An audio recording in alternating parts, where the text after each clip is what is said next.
بسم اللہ الرحمن الرحیم الحمد للہ الذی اعلی منزلۃ المؤمنین۔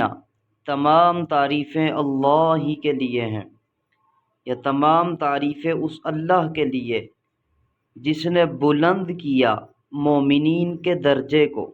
بکریم خطابہ، یہاں کریم مضاف ہے، خطاب مضاف الیہ ہے، اور یہاں صفت کی اضافت موصوف کی طرف ہو رہی ہے۔ اصل عبارت کیا تھی؟ بخطابہ الکریم، تو ترجمہ کیا بنا؟ بکریم خطابہ، اپنے معزز خطاب کے ساتھ۔ ورفع درجۃ العالمین، یہاں بھی یہ عالمین نہیں ہے، عالمین ہے، عالم کی جمع ہے، جیسے ضارب کی جمع ضاربون، عالم کی جمع عالمون، تو یہاں یہ حالت جری میں ہے، عالمین۔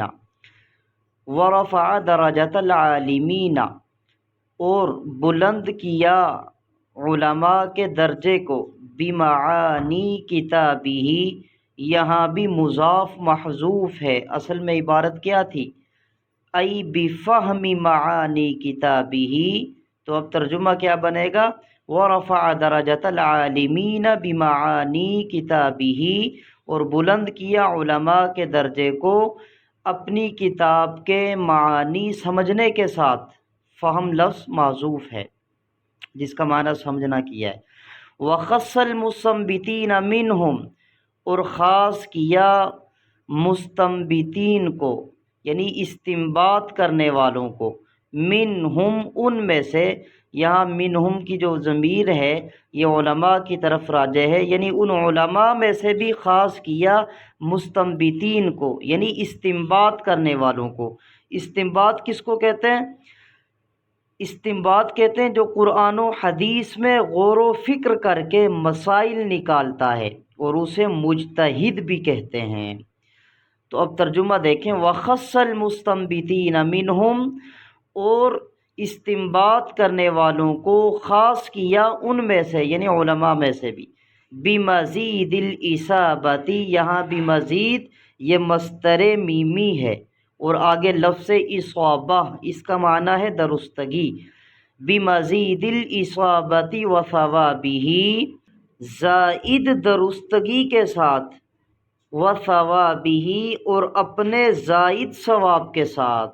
وَالصَّلَاةُ عَلَى النَّبِيِّ وَأَصْحَابِهِ، اور رحمت نازل ہو نبی صلی اللہ علیہ وسلم پر اور آپ کے صحابہ پر۔ وَالسَّلَامُ عَلَى أَبِي حَنِيفَةَ وَأَحْبَابِهِ، اور سلامتی ہو ابو حنیفہ پر اور ان کے احباب پر۔ تو یہاں وَأَحْبَابِهِ، ان کے احباب، یعنی امام صاحب کے احباب اس وقت کون تھے؟ امام صاحب کے تلامذہ اور اساتذہ۔ وَبَعْدُ فَإِنَّ أُصُولَ الْفِقْهِ، اور حمد و صلات کے بعد، فَإِنَّ أُصُولَ الْفِقْهِ أَرْبَعَةٌ، اصول فقہ کتنے؟ 4 ہیں۔ نمبر 1 کتاب اللہ تعالی، قرآن مجید، وسنت رسولہ، سنت رسول صلی اللہ علیہ وسلم، واجماع الامت، امت کا اجماع، والقیاس، اور قیاس۔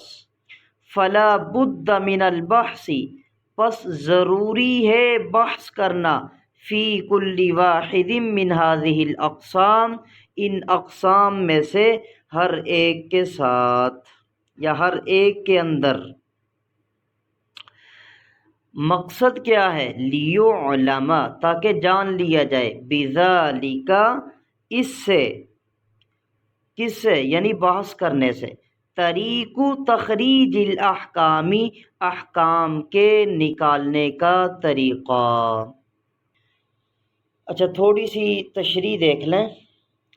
یہاں جو نقطے کی بات ہے، پوائنٹ کی بات ہے، یہاں ایک نقطہ سمجھیں۔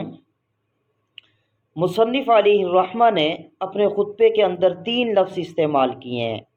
نمبر 1 اعلی، یہ کس کے لیے تھا؟ عام مومنین کے لیے۔ اور ورفع، یہ علماء کے لیے استعمال کیا۔ وخص، یہ مجتہدین کے لیے استعمال کیا۔ تو نقطہ کیا نکلا؟ اعلیٰ صرفی لحاظ سے یہ صیغہ ناقص ہے۔ ورف ناقص کیوں؟ اس کی اصل کیا تھی؟ اعلاوا یا علون، تو واو حرف علت آ گیا یہاں پہ، تو لہٰذا یہ صیغہ صحیح نہ ہوا بلکہ ناقص ہوا۔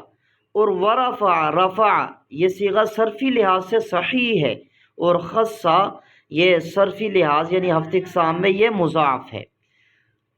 تو نکتہ کیا دے دیا مصنف نے کہ مومنین جو ہیں یہ علماء کے مقابلے میں ناقص ہیں، اور علماء جو ہیں وہ مومنین کے مقابلے میں کیا ہیں؟ صحیح ہیں۔ یہ علم کی وجہ سے، چونکہ مومنین عام مومنین علماء کے درجے میں یعنی علماء سے علم میں کم ہیں، اور علماء عام مومنین سے علم کے لحاظ سے اوپر ہیں، اور علماء میں سے بھی آگے مصنف نے جو مجتہدین ہیں ان کے درجے کو دگنا کر دیا، مضاف کا صیغہ استعمال کیا۔ کیوں؟ جب بھی مجتہد کوئی مسئلہ نکالتا ہے اس کو دگنا اجر ملتا ہے، ایک نفس مسئلہ کا یعنی جو اجتہاد کیا ہے اس کا، اور دوسرا صحت اجتہاد کا۔ اگر کوئی مسئلہ نکالا اس نکالنے پہ ایک اجر ملے گا، اور اگر وہ مسئلہ ٹھیک ہوا تو اس پہ بھی ایک اجر ملے گا، تو دگنا اجر ملتا ہے۔ ہاں اگر غلطی ہو جائے تو پھر اجتہاد کا اجر ضرور ملے گا، جو غلطی ہوئی اس پہ اجر نہیں ملے گا اور گناہ بھی نہیں ملے گا۔ لیکن مجتہد ہر بندہ نہیں بن سکتا۔ آگے سمجھیں جی، اصول فقہ 4 ہیں، اب ان کے درمیان وجہ حسر کیا ہے؟ وجہ حسر یہ ہے کہ وہ دلیل شرعی یا تو وحی سے ہوگی، یعنی جو بھی بندہ دلیل دے رہا ہے وہ جو دلیل ہے شرع کی، شریعت کی کسی بھی مسئلے کے اندر، فرماتے ہیں وہ دلیل شرعی یا وحی سے ہوگی یا اجتہاد سے۔ اگر وحی سے ہے تو پھر وہ مطلوب ہوگی یا غیر مطلوب۔ اگر مطلوب ہے تو وہ قرآن ہے، اگر غیر مطلوب ہے تو وہ حدیث ہے۔